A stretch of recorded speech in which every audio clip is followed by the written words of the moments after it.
ओम अज्ञानतिमिरन्धस्य ज्ञानञ्जनशलाकया चक्षुरुन्मिलितं येन तस्मै श्री गुरुवे नमः।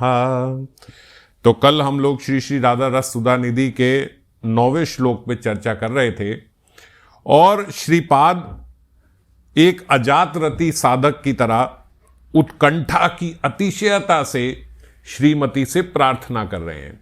जैसे कि हमने देखा क्रम से बार बार ऐसा हो रहा है कि साधक आवेश में वो आते हैं और साधक आवेश में उनकी अति उत्कंठा के कारण वो बड़ी जल्दी स्वरूपावेश में चले जाते हैं, मतलब अपने स्वरूप में प्रवेश कर जाते हैं और लीला उनके सामने प्रकाशित हो जाती है और फिर उस लीला में वो किशोरी जी का दर्शन करते हैं, लीलाओं के दर्शन करते हैं और उसके बाद लीला विराम हो जाती है और लीला विराम होते ही फिर साधक आवेश में वापस लौट आते हैं।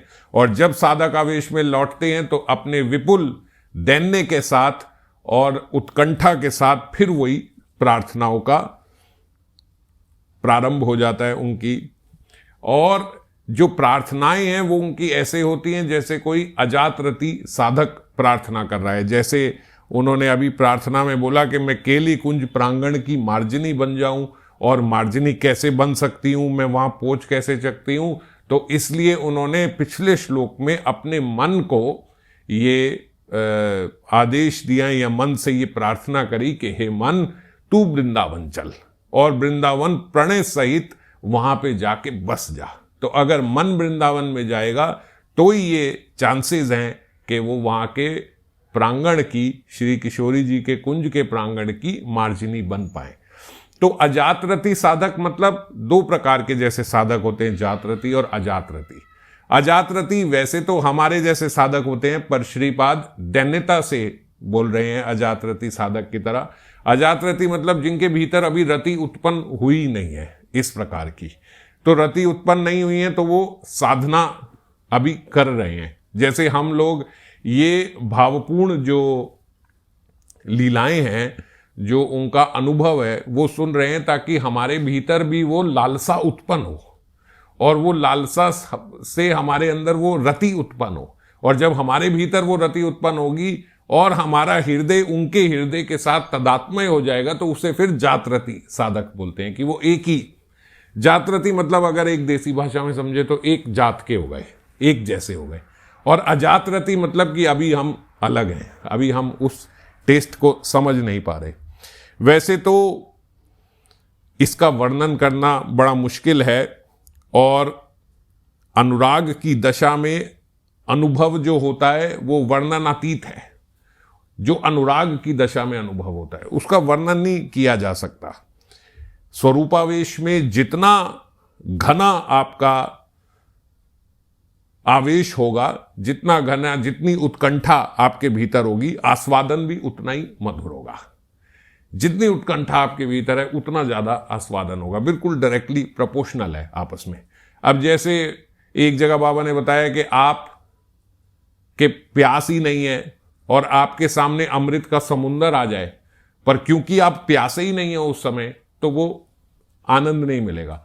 पर एक प्यासे व्यक्ति को अगर गर्मी में ताजा पानी भी मिल जाए तो भी वो उसको आनंद देता है। क्यों? क्योंकि प्यास बहुत है। और नहीं तो आप एक से एक बढ़िया से बढ़िया पेय उसके सामने रख दीजिए तो वो जब प्यास ही नहीं है तो वो आनंद नहीं आएगा। तो इसीलिए उत्कंठा होनी बहुत जरूरी है। जितनी उत्कंठा उतना आनंद। एक ही लीला है, उस लीला को जब उत्कंठा वाला भक्त सुनता है तो एकदम तृप्त, नाचने लगता है। ऐसे लगता है कि जीवन का प्रयोजन ही यही था, सब कुछ मिल गया। और दूसरे व्यक्ति के सामने लीला का गान करो तो जिसको उत्कंठा नहीं है वो बिल्कुल ऐसे बैठा होता है जैसे पता ही नहीं क्या बता रहे हैं। और थोड़ी देर में हम कई बारी कथा में भी देखते हैं कि कथा चल रही है और थोड़ी देर में व्यक्ति तो कहीं और ही ख्यालों में खोया हुआ, उसको पता ही नहीं कि हमने बोला क्या है। और दूसरे व्यक्ति को वहीं देखते हैं जो उत्कंठाशील है कि वो एकदम इतना इन्वॉल्व है कि थोड़ी देर में आंखों से प्रेम अश्रु भी बहने लग गए। तो समझ गए। तो जैसी उत्कंठा उसी प्रकार से आस्वादन। ऐसे तो बाबा ने यहां पे बताया कि इसको हम ऐसा बोल सकते हैं, मुंह का स्वादनवत। मुंह का आस्वादनवत। मूक मतलब जो गूंगा है। जैसे गूंगा अपने आस्वादन को नहीं बता सकता अब एक व्यक्ति गूंगा है, आस्वादन तो बहुत अच्छा हुआ, उसने बहुत बढ़िया रसगुल्ला मीठा खाया, रबड़ी खाई, सब खाया। अब उसको बोलो कि कैसा आस्वादन हुआ, तो कैसे बताएगा, क्योंकि वो तो गूंगा है। तो ऐसे ही बोलते ये भाषा जो है वो भाषा इसको व्यक्त नहीं कर सकती। इन लीलाओं का जो आस्वादन है उसे शब्द व्यक्त करने में सामर्थ्य नहीं है, किस प्रकार उसको व्यक्त करे। लेकिन बाबा बताते जैसे जब डिकार आता है, जब आपने ज्यादा भोजन खाया तो जो डिकार आता है उस डिकार में आपके भोजन की गंध होती है। तो ऐसे ही मानना चाहिए कि जो श्रीपाद जैसे भक्त जब अपने अनुभव के बारे में बता रहे हैं तो यूं समझो कि ये केवल डिकार मात्र है, जो उन्होंने आस्वादन लिया है। ऐसा नहीं है कि उनका आस्वादन सारा ये शब्दों में समेट के हमारे पास आ गया। भोजन कितना स्वादिष्ट हो, डकार में वो पता तो लगेगा, वो गंध तो आएगी इसने क्या खाया, पर वो स्वाद उस मात्रा में नहीं आ सकता जिस मात्रा में जिस व्यक्ति ने खाया है। तो ये जितने उनके अनुभव जो बताए गए हैं, उस बताए गए अनुभव में ही हमें इतना आनंद आ रहा है, लेकिन ये बताए गए अनुभव केवल एक डकार मात्र है। तो साधक आवेश में उत्कंठा से अधीर हैं, और जब श्रीपाद ने इस उत्कंठा से प्रार्थना करी तो उनके समक्ष फिर एक लीला प्रकट हुई। केनापि नागर वरेण पदे निपत्ते संप्रार्थितैक परिरंभ रसोत्सवाया सभ्रु विभंग मतिरंग निधे कदाते श्री राधिके नहीं नहीं इति गिरह शृणोमि। 10वां श्लोक। हे श्री राधिके, नागरराज श्री कृष्ण तुम्हारे पैरों में गिरकर मात्र एक आलिंगन उत्सव को प्रार्थना करेंगे। किशोरी जी के चरणों में श्यामजू गिर के प्रार्थना कर रहे हैं कि मैं आपका आलिंगन करना चाहता हूं, कृपया अपने आलिंगन का प्रसाद मुझे दे दीजिए। ये कैसे कर रहे हैं? नागर उनके चरणों में गिर के। केनापि नागर वरेण पदे निपत्ते, उनके चरणों में गिर के किशोरी जी के संप्रार्थित प्रार्थना कर रहे हैं। परिरंभ रसोत्सवाया, ये रस का उत्सव है। परिरंभ रस उत्सवाया, रस का उत्सव क्या है कि आप अपना आलिंगन मुझे प्रदान कीजिए। और तब अतिरंग निधि तुम, अतिरंग निधि मतलब कि आप भी करना तो चाहते हो, आप उनके प्रस्ताव को मानना तो चाहते हो, आप भी आलिंगन करना चाहते हो, आलिंगन की आपके भीतर भी उत्कंठा है। सबरू विभंग रति रंग निधे कदाते, आपके भीतर भी है, पर भ्रूभंगिमा सहित नहीं नहीं कहती रहोगी, तुम्हारी इस वाणी को मैं कब सुनूंगा। श्री राधिके नहीं नहीं इति गिरह शृणोमि, ये श्रवण मैं कब करूंगा कि किशोर आपके चरणों में बैठ के आपसे प्रार्थना कर रहे हैं कि राधिके मेरे से आलिंगन कर लो, आलिंगन कर लो। और आपके भीतर भी उत्कंठा, आपके भीतर भी ये इच्छा कि मैं आलिंगन करूं, पर तब भी अपनी भूभंगिमा से नहीं नहीं कह के, नहीं नहीं नहीं नहीं नहीं कह के उन्हें हटाओगी। वो आपके मुख से मैं ऐसा नहीं नहीं कब सुनूंगा, ये प्रार्थना कर रहे हैं। जैसे ही ये प्रार्थना करी तो श्रीपाद के हृदय में लीला प्रकाशित हो गई। और लीला प्रकाशित में क्या लीला आई कि आज किशोरी जी अभिसारिका बनी हुई है, अभिसारिका नायिका। और अभिसारिका बने कुंज के मिलन के लिए, किशोर जी के मिलन के लिए कुंज की तरफ प्रवेश कर रही हैं, निकुंज की ओर जा रही हैं। नागरमणि का कुंज में सुनिश्चित आगमन होगा, ये वो मानती हैं कि वो पक्का आएंगे। कहाँ आएंगे? संकेत कुंज में। यहां जगह जगह बताया गया कि संकेत कुंज में मिलन होगा। संकेत कुंज का मतलब है कि जो संकेत किया गया था इससे पूर्व लीला में, जैसे अष्टपैर में कोई ना कोई श्यामजू और किशोरी जी का मिलन होता है, तो जब उनका मिलन हुआ या मिलन से कुछ देर पहले जब सखी मंजरियां किसी बहाने से बस ऐसे क्रॉस कर गई कि इधर से श्यामजू आ रहे हैं, इधर से सखियां जा रही हैं, तो इशारों में उन्होंने संकेत कर दिया कि किस कुंज में मिलेंगे। मैंने आपको बताया था एक भागवतम के श्लोक के माध्यम से कि वो एक कान में कन्नेर का पुष्प लगाए रखते हैं, दोनों कान में नहीं लगाते, और एक कान से उछाल के इस कान में लेके आ जाते हैं। और जब इस कान से उछाल के इस कान में लेके आते हैं तो उतने में ही वो पुष्प जो है वो पुष्प को इस प्रकार फेंक दें कि पुष्प इशारों में पुष्प में लिखा जाता है कि इस कुंज में मिलेंगे। और नहीं तो कभी कभी भ्रू भंगिमाओं से इशारा कर दिया, कभी कभी किसी सखी को, जैसे वो सखी जा रही है उनके हाथ में एक पुष्प है तो वो पुष्प इस सखी की ओर फेंक दिया, मतलब कि आज इसके कुंज में मिलन होगा, क्योंकि हर सखी का अपना अपना कुंज है। तो बड़े अलग अलग तरीके हैं संकेत करने के। कई बारी ऐसे खड़े हैं त्रिभंगी में, एक पैर इधर एक पैर इधर करके जिस प्रकार खड़े होते हैं, और अंगूठे से रेखांकित कर दिया भूमि पे कि इस कुंज में मिलेंगे। और जो ही उन्होंने सखियों ने देखा तो पैर से मिट्टी हटा दी, खत्म, अब पता ही नहीं कि कोई और पढ़ नहीं सकता। तो बड़े तरीके हैं, बड़े तरीके हैं उनके। कई बारी अपनी वेणु से इस प्रकार वेणु बजाई कि वेणु वेणु में ही बोलते बोलते वेणु में कुंज का नाम निकल गया, वेणु से। और केवल सखियों को समझ में आई, जो मैंने आपको कल चर्चा करी थी। तो बड़े तरीके हैं, बड़े तरीके हैं उनको संकेत देने के। तो इसीलिए जगह जगह यहां पे बताया गया कि वो संकेत कुंज में मिलन होगा। तो संकेत कुंज कोई एक कुंज नहीं है, संकेत कुंज मतलब जो जिसका आज संकेत हुआ है उस कुंज में। तो श्रीमती राधिका जी अभिसारिका नायिका बन के उस संकेत कुंज में पहुंचती हैं और आज वासक सज्जिका दशा में नायिका बैठी है। अब देखो, ये बड़े टेक्निकल टर्म्स हैं जो लोग अभी पहली बार सुन रहे हैं या पढ़ रहे हैं, तो उनको मैं एक बारी बताऊं। जैसे नायिका जो है, अब नायक नायिका क्या होती है, हीरो हीरोइन। ये रस शास्त्र है। रस शास्त्र में कृष्ण को नायक और किशोरी जी को नायिका बोला जाएगा।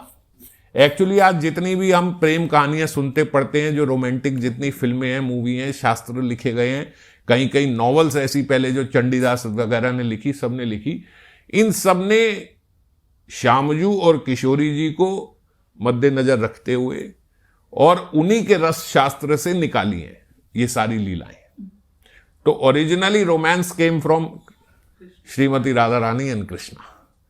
ये ओरिजिनल रोमांटिक हीरो हीरोइंस हैं, और इन्हीं से अब सारा नाट्य शास्त्र आया और रस शास्त्र आया, और उसी पे अब लोग सब कर रहे हैं। तो श्रृंगार रस यानी माधुर्य रस जो है, ये मुख्यतः दो प्रकार का होता है, एक संभोग रस और एक विप्रलंब रस। विप्रलंब रस क्या होता है? Love in separation. विप्रलंब अभी सेपरेटेड है, तो सेपरेशन में जो प्रेम की दशा व्यक्त हो रही है उसको विप्रलंब रस बोलते हैं। जैसे पूर्व राग, अभी श्यामजू और किशोरी जी मिले ही नहीं, जो यहाँ पे ही होती है, केवल गोलोक में तो होती नहीं। जब यहाँ पे आए लीला करने तो अभी मिलन हुआ नहीं है, तो मिलन से पहले की जो उत्कंठा है आपस में एक दूसरे को देखने की, मिलने की, उसे पूर्व राग बोला है। तो वो विप्रलंब रस है, लव इन सेपरेशन। मान है, अब मान में चली गई, तो जब मान में चली गई तो किशोर जी अपना उधर और किशोरी जी इधर, तो अभी मिल नहीं रहे हैं, पर मान भी एक है तो रस, दोनों के भीतर उत्कंठा मिलन की। तो संभोग रस, विप्रलंब रस, इस प्रकार से। और जो नायिका है, उन नायिका के अष्ट भाव प्रमुखता बोले गए, अष्ट नायिका भाव भी इनको बोला जाता है।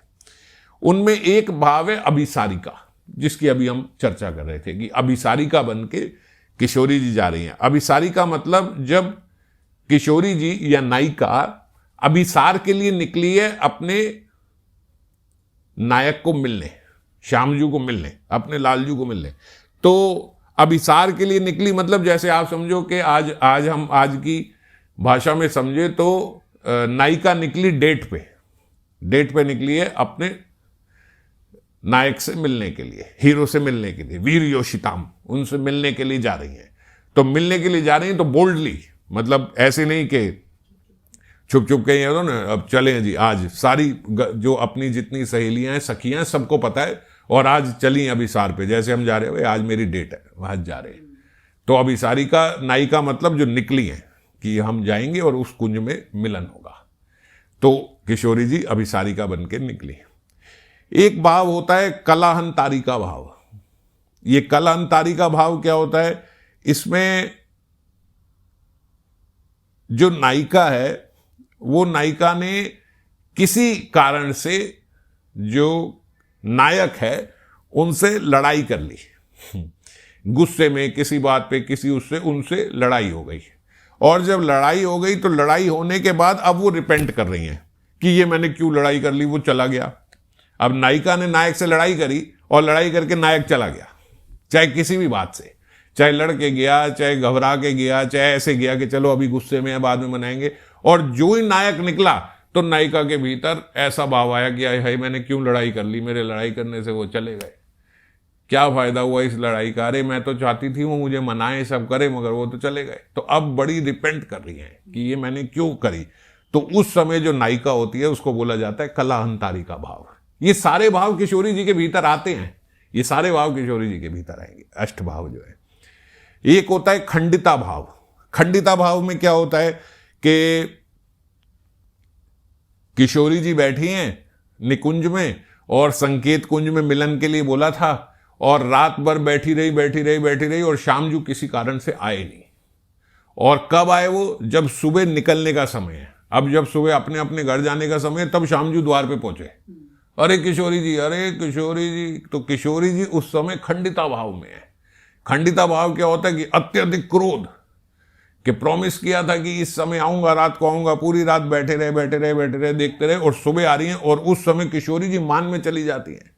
तो देखो मान में तो चली गई मगर किस भाव में, खंडिता भाव में, कि उस समय उनका भाव खंडिता है कि वो ऐसे मानती हैं कि जरूर तुम्हें रास्ते में कोई और मिल गई होगी और तुम उस नायिका के साथ पूरी रात रहे और मेरे पास नहीं आए, और अब सुबह सुबह जब जाने का समय तब आ गए हो यहाँ पे आने के लिए।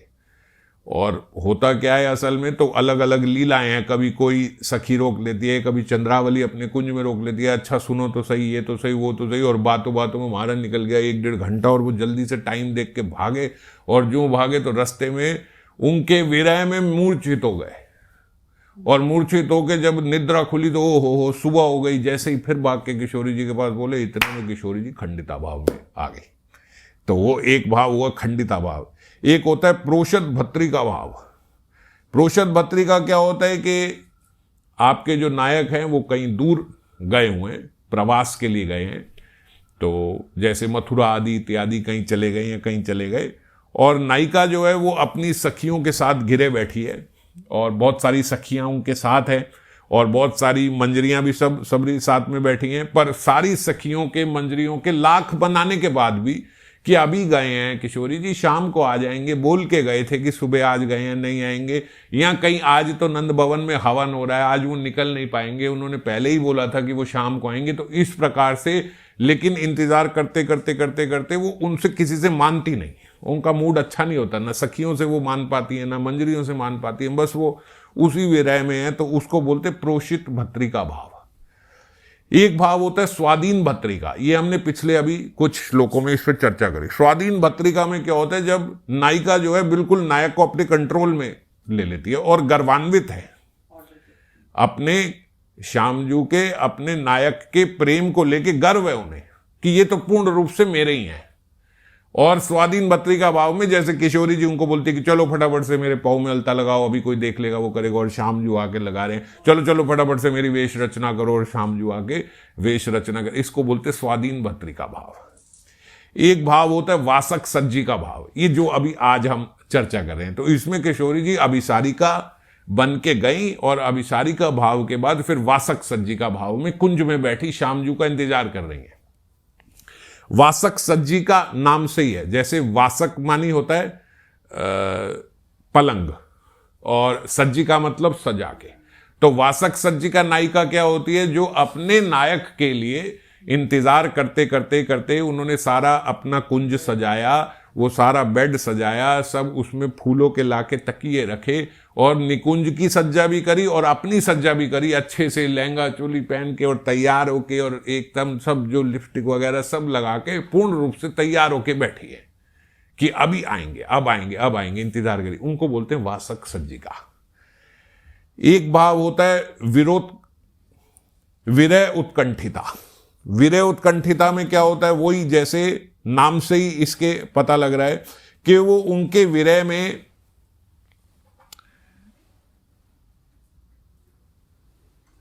विरह में बैठी है, और वो अभी आने को हैं, और नायक जो हैं वो जैसे अभी उसमें ऐसे नहीं है कि कहीं दूर गए हुए हैं, कहीं प्रवास को गए हुए हैं, बस ऐसे है कि वो विरह से बहुत उत्कंठित है। समय थोड़ा ज्यादा लग गया, जिस समय नायक को पहुंचना था वो उस समय पहुंचे नहीं, उन्हें आना था। तो जो नायिका है जनरली विरोधकंठित भाव में, वो उस समय थोड़ी अकेली उस समय है, और अकेले में उत्कंठा और बढ़ती जा रही है, क्योंकि कोई सखी मंजरी भी अभी साथ में नहीं है। तो कभी वो अंदर जा रही हैं, कभी बाहर आ रही हैं, कभी ऐसे देख रहे हैं कि वरांडे में इधर उधर चल रही हैं, कभी जाके अपने पलंग पे बैठ जाती हैं, कभी उससे खड़ी होती हैं, कभी बाहर आ जाती है, कभी घर के बाहर चक्कर लगा रही, कभी छत पे चक्कर लगा रही है। तो उस भाव को बोला जाता है विरोधकंठिता भाव। और फिर एक भाग है विप्रलब्ध भाव। विप्रलब्ध भाव क्या होता है? जैसे हमने खंडिता नायिका का सुना कि प्रॉमिस किया उन्होंने कि मैं आऊंगा, और पूरी रात आए नहीं, और सुबह को आए, और फिर सुबह उन्होंने प्रॉमिस किया कि अब आप बिल्कुल चिंता नहीं करोगे किशोरी जी, आप एकदम मानो मैं ये था, ऐसे था, ऐसे था, ऐसे था, और अब आप बस आप घर को जाओ और वापस आओ, और मैं यहीं पे आपको बैठा हुआ मिलूंगा। और इस प्रकार से जब उन्होंने प्रॉमिस किया और नायिका वहां पे आके बैठी, तो वो फिर नहीं है, दोबारा नहीं है। तो एक प्रॉमिस तोड़ा, वो खंडिता भाव में आई, और खंडिता भाव के बाद फिर दूसरा प्रॉमिस भी तोड़ दिया, तो उसको बोला जाता है विप्रलब्ध भाव, कि अब तो और स्ट्रांग हो गया। मतलब खंडिता भाव का भी एडवांस्ड वर्जन है विप्रलब्ध भाव। तो इस प्रकार से ये 8 भाव होते हैं। इन 8 में से जो 3 भाव हैं, अभिसारिका भाव, स्वाधीन भर्तृका भाव और वासक सज्जी का भाव, ये तीनों जो हैं ये संभोग रस में आते हैं, और बाकी विप्रलंब रस में आते हैं। मैंने आपको पहले बताया ना, श्रृंगार 2 प्रकार का होता है, संभोग रस और विप्रलंब रस, मतलब मिलन में और विरह में। तो जो मिलन में होते हैं वो ये 3 होते हैं 8 में से। अभिसारिका भाव, स्वाधीन भर्तृका की हम पिछली बार चर्चा कर चुके हैं, और आज जो 2 हैं वो हैं अभिसारिका भाव और वासक सज्जी का भाव। तो तीनों हमने संभोग रस की चर्चा करी। तो खैर, अब आज की लीला में किशोरी जी अभिसारिका भाव से फिर वहां आई, और वहां पे वासक सज्जिका भाव से उन्होंने सारे कुंज की ठीक से रचना करी। अब बैठी हैं और किंकरी रूप में श्रीपाद जो हैं उनके साथ सेवा करा रहे हैं। कुंज सज्जा करने में, किशोरी जी का श्रृंगार करने में, सब करने में जो श्रीपाद हैं वो लीला में देख रहे हैं कि मैं किंकरी भाव से ये सब किशोरी जी के साथ कर रहा हूं।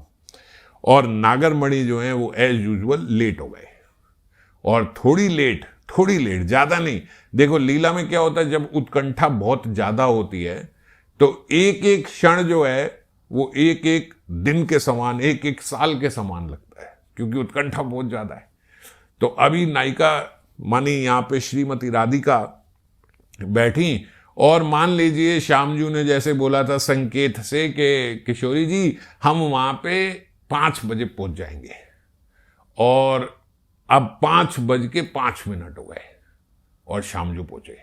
लेकिन कहने को तो 5:05। अब वहां देखो घड़ियां तो है नहीं कि इस प्रकार से ऐसे ऐसे एकदम से टाइम दिखाया, देखो आपने बोला। अब जो संकेत में समय बताया गया, आपको एक उदाहरण के तौर पे बता रहा हूं, उस संकेत से आए सिर्फ 5 मिनट लेट, पर 5 मिनट लेट भी अब ऐसा लगा मानो हमारा 5 दिन के बाद आ रहे हो, क्योंकि 5 दिन का वो जो विरह है वो इतना प्रबल कि इतना लग रहा है कि 5 मिनट तो बहुत ज्यादा हो गए।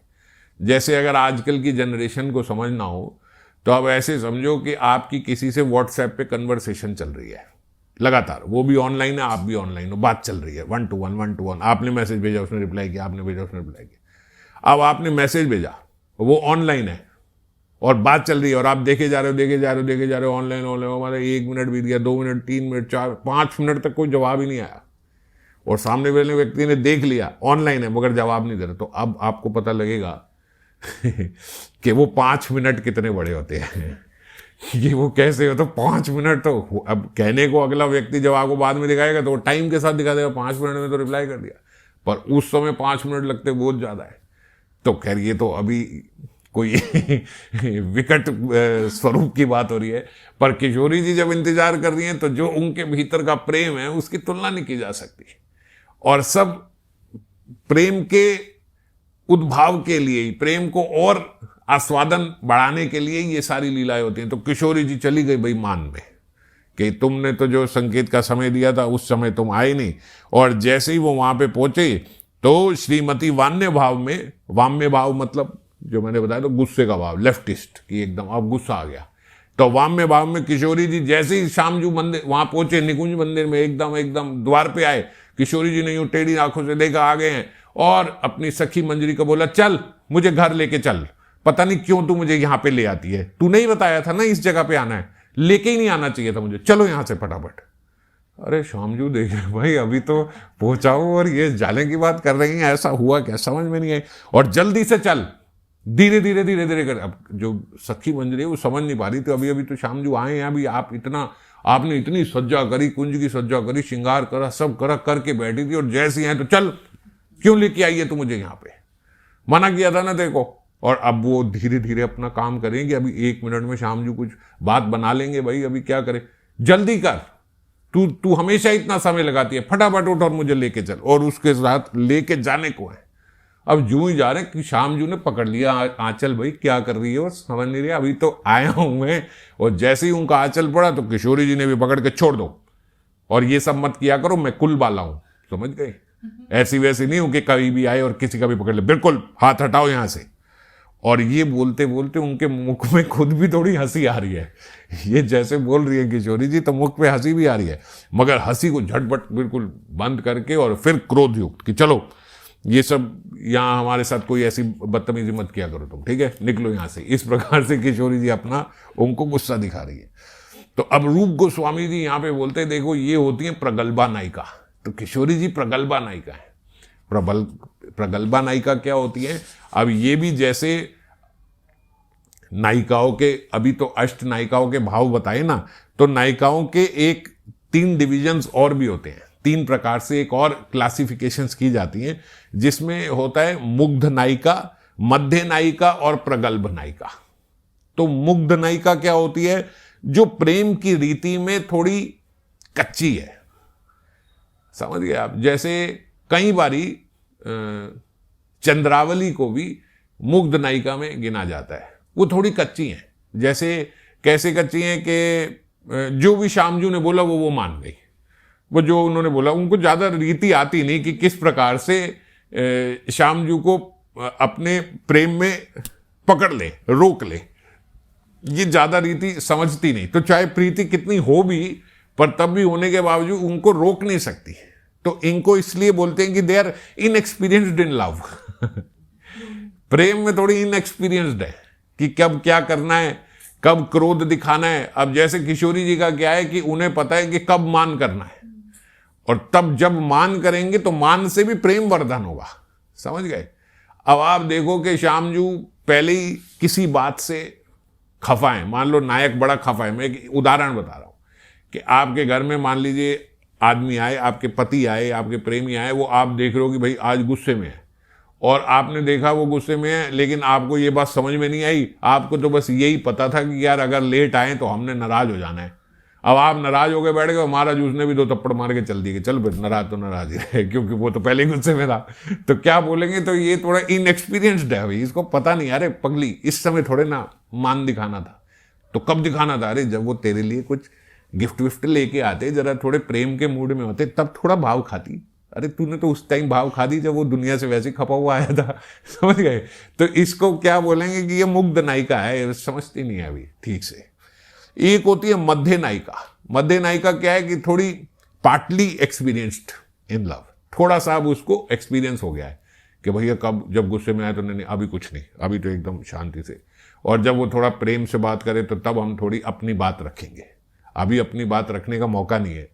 तो जैसे आजकल बच्चे भी इस प्रकार से हो जाते हैं, या तो प्रेमी प्रेमिका का जो ये भाव बताया है, तो वो प्रेमिका देख लेती है कि कब प्रेमी से अपने बात करनी है, कब नहीं करनी है, ये वो देख ले। तो पार्टली एक्सपीरियंस। और एक होती है प्रगल्भा नायिका। प्रगल्भा नायिका मतलब एकदम एक्सपर्ट हो, तो आंख के इशारे से समझ गई कि भैया क्या है, और अपने आंख के इशारे से ही कार्य करा भी लेंगी। तो किशोरी जी ऐसे तो बड़ी भोली हैं। अब देखो, हम लोग इस बात को ना, मैं समझाने के लिए बार बार यहाँ के उदाहरण देता हूं, पर इन लीलाओं को ये गलती मत करना, ये लोग गलती कर जाते हैं। वो इन दिव्य भावों को वो यहाँ के भावों से कंपेयर करते हैं, तो फिर गलती हो जाती है। क्योंकि ये सब दिव्य भाग हैं। दिव्य भाव ऐसे हैं कि जितनी सखियां हैं ब्रजांगनाएं हैं, और उनमें भी प्रमुख जो किशोरी जी हैं उनका सामर्थ्य रति है। आप समझ गए? सामर्थ्य रति क्या होती है? जैसे 3 प्रकार की रति होती है, एक साधारणी रति होती है, एक समंजस रति होती है, और एक सामर्थ्य रति होती है। साधारणी रति बताई गई जो मथुरा में जैसे कुब्जा आदि की है। कुब्जा को भी भगवान ने जब सीधा कर दिया और बहुत सुंदरी बना दिया तो कुब्जा का भी भगवान के साथ प्रेम हुआ, पर कुब्जा का जो भगवान के साथ मिलन हुआ वो बोलते वो समंजस रति है, उसमें उतना ज्यादा प्रेम नहीं था। कुब्जा ने तो केवल ठाकुर जी से लेना चाहा, तो उसको समंजस, उसको साधारणी रति बोलते हैं कि साधारण रति है। एक होती है समंजस रति। समंजस रति बोली गई जो द्वारका में ठाकुर जी की रानियों की है, जो वहां कृष्ण है, द्वारकाधीश हैं, द्वारकाधीश की जितनी रानियां हैं उनकी जो प्रीति है कृष्ण के साथ, द्वारकाधीश के साथ, उसको समंजस रति बोला जाता है। कि वो है तो सेल्फलेस ही है, वो उनको करना चाहती है, पर इतने ऐसे नहीं कि बिल्कुल जैसे देख लें कि भैया जो श्याम हैं, ये जो द्वारकाधीश हैं, ये हमारे को तो एकदम उसने नौकरानी समझ के छोड़ दिया और वो दूसरी रानियों के साथ रह रहे, ऐसे नहीं। अगर मान लीजिए वहां 1008 रानियां हैं तो 1000 रूपों में द्वारकाधीश हर एक के महल में विराजमान है। और क्यों करना पड़ा? क्योंकि समंजस रति है, समर्था रति नहीं है। समर्था रति में क्या होता है कि ब्रज में 300 करोड़ गोपियां हैं, मगर कृष्ण को 300 करोड़ स्वरूप नहीं लेने पड़े, एक स्वरूप से, एक किशोरी जी के साथ है। और समर्था रति है, किसी का आपस में किसी से कोई द्वेष नहीं है। जहां आप खुश हो श्याम जी, हम खुश हैं, बस हम आए लुटने के लिए, यहां बनने का तो मतलब नहीं है, यहां तो प्रेम ही लुटाने का है। तो इस प्रकार की जो रति है ये समर्था रति है। तो मैं आपको ये बात इसलिए बता रहा था कि जो मैंने प्रगल्भा नायिका, मुग्ध नायिका और ये मध्य नायिका की बात बताई, तो समझाने के लिए उदाहरण इस जगत का देना पड़ता है, पर इस जगत के उदाहरण से समझना नहीं, क्योंकि प्रगल्भा नायिका यहां पे आप उसके दर्शन, यहां अगर मैं बोलूंगा तो थोड़ी विलन टाइप सी लगेगी लड़की कि भाई एक्सपर्ट है, उसको पता है कि नायक को कब अपने हिसाब से करना। ना ना ना ना, ये समर्था रति है। समर्था रति का एक फीचर क्या होता है? श्री कृष्ण सुखैत्म तात्पर्यमयी। श्री कृष्ण सुख एक तात्पर्यमयी, मतलब श्री कृष्ण सुख एक तात्पर्यमयी। बस उनकी जितनी भी चेष्टाएं हैं, मान भी कर रही हैं तो कृष्ण सुख के लिए, नाराज भी हो रही हैं तो कृष्ण सुख के लिए, कोई वांछा भी करेंगी तो कृष्ण सुख के लिए। अपना सुख आता ही नहीं बीच में, कोई निजी सुख है ही नहीं। आत्मेंद्रिय वासना शून्य है। ये सामर्थ्य रति जिनके भीतर होती है उनका एक लक्षण है, उनका एक आभूषण है, उनके भीतर अपने लिए कुछ है ही नहीं। तो यहां जब मैं प्रगल्भा नायिका की बात करूंगा कि भाई वो अपने इशारों से, नायक को पता है उसे कि कब इनसे क्या डिमांड, तो आपको लगेगा कि भाई प्रगल्भा नायिका तो मतलब एक बड़ी चालाक औरत है ना, क्योंकि वो अपने स्वार्थ के लिए नायक को घुमा रही है। पर सामर्थ्य रति में क्या है? अपना स्वार्थ ही नहीं है, आत्मेंद्रिय वासना शून्य है। जो भी चीज हो रही है, तो वो एक्सपर्ट तो हैं, प्रगल्भा तो हैं किशोरी जी, पर प्रगल्भा नायिका होते हुए सामर्थ्य रति में सबसे ऊंचा मादन आंखें महाभाव की अवस्था में, सब सामर्थ्य रति में भी सबसे ऊपर की सामर्थ्य रति की, बिल्कुल रत्ती भर अपने लिए कुछ नहीं। तो वो क्या होती हैं? प्रगल्भा भी और समर्था भी। तो वो कैसी होती हैं कि वो एक्सपर्टली देख लेती हैं कि आज किस प्रकार से आनंद वर्धन करना है, आज किस प्रकार से शाम के आनंद को और बढ़ाना है, किस प्रकार से आज अगर मैं मान करूंगी तो आज इसमें रस में और वैचित्र्य आएगी। समझ गए? इस प्रकार से। तो समर्थ्य रति के हिसाब से प्रगल्भा को समझना। मैं ये इसलिए समझा रहा हूं, अगर नहीं समझता तो थोड़ी गलतफहमी रह जाती है प्रगल्भा नायिका में। तो सामर्थ्य रति इस प्रकार किशोरी जी में, और सामर्थ्य रति के साथ प्रगल्भा नायिका तो एक्सपर्टली उन्होंने उस समय क्रोध से बोला आप हट जाओ, और आप बिल्कुल ये इस प्रकार से मेरे को नहीं छुओगे। तो बोलते इसको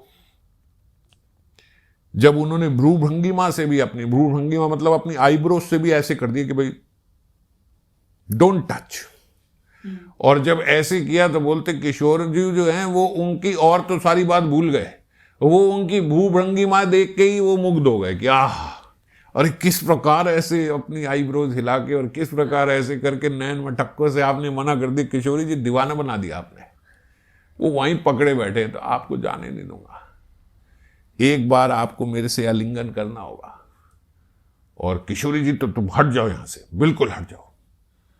अब इस भाव को भी बोला जाता है, एक्चुअली ये भाव क्या है, ये अलंकार है, मतलब भूषण है। तो ये इस भाव को बोला जाता है कुटमित भाव। कुटमित भाव क्या होता है कि जैसे नागर प्रेम कर रहे हैं नागरी मणि को, नायक प्रेम कर रहा है, कृष्ण प्रेम कर रहे हैं किशोरी जी को, और उन्हें भी बड़ा अच्छा लग रहा है। अब जैसे उन्होंने उनकी चोली पकड़ ली, मैं आपको जाने नहीं दूंगा, और उनकी चोली पकड़ के चरण पकड़ के बैठे हैं कि आप जाओगी नहीं, और वो क्रोध कर रही हैं कि तुम ये इस तरीके की बिल्कुल हरकत मत करना, जब मुझे गुस्सा आ रही हो तो कम से कम मेरे को हाथ मत लगाया करो। तो ये भी बोल रही हैं, लेकिन भीतर आनंद वर्धन होता जा रहा है, मतलब बड़ा आनंद मिल रहा है कि इन्होंने मेरे को इस प्रकार स्पर्श करा हुआ है या इन्होंने मुझे पकड़ा हुआ है। तो भीतर आनंद और बाहर दिखाया क्रोध, तो उसको बोलते कुटमित भाव। अब बड़े बड़े भाव होते हैं, आज वैसे ही बड़े सारी दूसरी चर्चा हो गई, किलकिंचित भाव भी होता है, वो भी होता है, अलग अलग बड़े सारे भाव। तो अभी जो व्यक्त कर रहे हैं कुटमित भाव, तो ये कुटमित भाव का ये लक्षण है कि भीतर कुछ और बाहर कुछ और। मतलब इस बोलते इस कुटमित भाव में खास करके ये प्रगल्भा नायिकाओं का ही खेल है। प्रगल्भा मतलब देखो एक्सपर्ट, उन्हें पता है कब। अब देखो भूभंगिमा से ही कृष्ण को कितना आनंद दे दिया उन्होंने, अच्छा ना करके ही आनंद आया है। और प्रगल्भा नायिका में भी अलग अलग, फिर इसमें भी 3 स्वभाव होते हैं, एक धीर नायिका होती है, एक अधीर नायिका होती है, एक धीराधीर नायिका होती है। तो ये भी एक अलग अलग स्वभाव भी है। फिर आज बड़ा धीर स्वभाव से ही प्रगल्भा है, कभी अधीर भाव है, कभी धीराधीर मिक्स भाव है। तो जो ये प्रगल्भा और कुटमित भाव है, इसमें ये जब मिलन हो जाए इनका कि एक्सपर्टली एकदम कुटमित भाव को प्रस्तुत कर रही हैं, तो बोलते इसमें वैमुख्य की प्राकृत एकदम अभिमुख्य, मतलब जब ऐसे मुंह मोड़ा कि मुझे तुमसे बात नहीं करनी, तो मुंह मोड़ने का असल अर्थ होता है कि भाई आज तो बहुत बातें करनी है तुमसे समझ गए। तो एकदम विपरीत कि करा ऐसे, और भाव ये है कि आज अब खूब बातें होंगी, और उस समय दिखाया क्या कि एकदम मुंह मोड़ लिया। तो वेमुख जो है वो अभिमुख का इशारा करती है, निषेध जो है वो अनुमति की बात करती है। निषेध करे, मना कर रहे हैं, लेकिन भीतर क्या है कि हां आज होगा, और कर रही है निषेध। मौन जो है वही प्रत्युत्तर है, बिल्कुल जब कुछ नहीं बोले तो मतलब अब ना बोलते हुए बोल रही हैं। ये एक्सपर्ट भाव है, ये एक्सपर्ट भाव है उनके। तो बोलते बाबा बताते नहीं के भीतर हाँ छुपा हुआ है। हाँ ने समझो ना को खा लिया, तो वो कैसे बोलती है, नहीं ना, नहीं ना, नहीं। तो मतलब नहीं ना नहीं को ना बोल रही हैं कि नहीं ना, तो नहीं ना मतलब हाँ ऐसे नहीं कि नहीं ना, नहीं ना, तो बोले नहीं को ना कर दिया, मतलब उनका भाव हाँ का है उस समय। तो किशोर जी भी कोई कम थोड़े, वो समझ जाते हैं कि ये भाव है इनका, आज ये ऐसे दिखा रही है, मगर ऐसे अंदर से तो इन्हें भी आनंद आ रहा है। अब लेकिन उनके भी बड़े बड़े भाव बदलते अलटते पलटते रहते हैं। अब उनका भाव ये है कि ये बोल तो ये रही है नहीं, और फिर किशोरी जी फिर आगे से गुस्से से बोले, तो महाराज वो कंफ्यूज हो जाते हैं कि ऐसा तो नहीं कि आज गुस्से में ही आ गई हैं। क्योंकि जहां प्रेम का आधिक्य होता है वहां बड़ा भय भी होता है, डर लगता है। अब डर अपनों से ही लगता है कि यार कहीं छोड़ ना जाए। अगर प्रेम नहीं हो तो हम कह भाई जाती है तो जाए, फिर कोई बात नहीं। लेकिन प्रेम का इतना आधिक्य है कि उस प्रेम की अधिकता के कारण उनको फिर वो भय भी लगता है कि कहीं सत्य तो नहीं बोल रही। तो वो ऐसे पकड़े बैठे हैं, और किशोरी जो है वो मना करते जा रहे। इतने में ये सब चली रही थी लीला, और महाराज श्रीपाद की लीला में विराम हो गया। और जब श्रीपाद की लीला में विराम हो गया, तो बोलते उन्होंने ये लीला प्रकट होते होते ये श्लोक आखिरी में बोला, श्री राधिके नहीं नहीं इति गिरह शृणोमि, मैं आपकी वो नहीं कब सुन पाऊंगा अब दोबारा से, कि शाम जो आपको आलिंगन उत्सव के लिए बुला रहे होंगे, आपका भी बड़ा भीतर से मन है आलिंगन करने को। मैं तो जानती हूं, क्योंकि आप वासक सज्जिका नायिका के रूप में बैठी थी, कितनी बातें कर रही थी, आज ऐसे होगा, ऐसे होगा, ऐसे होगा, शाम जो आएंगे मेरा हाथ पकड़ेंगे, ये करेंगे, वो करेंगे। और उनके आते ही आपने ऐसे मान प्रस्तुत किया, तो मैं तो जानती हूं कि आपके भीतर कितनी उत्कंठा है उनसे आलिंगन करने को, पर आप नहीं नहीं नहीं नहीं इस प्रकार जो कहोगे, ये मैं कब सुन पाऊंगी, अरे कब सुन पाऊंगी। तो ये जो लीला में विराम आ गया, ये अग्नि लगा देता है हृदय में कि क्या चल रहा था, क्या देखना था और क्या हो गया। तो खैर, आज लीला में विराम हो गया, कल फिर अगले श्लोक में चर्चा करेंगे।